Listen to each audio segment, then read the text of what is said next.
What are some of the things you'd recommend for people to develop those high performers?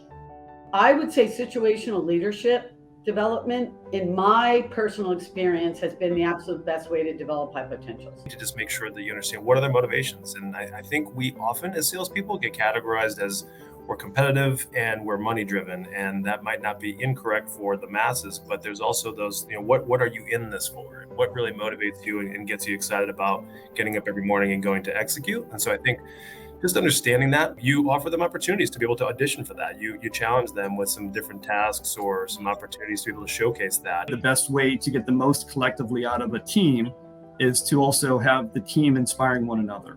It shouldn't be a dictatorship. I think the most productive environments are those where it's a true collaboration as a group.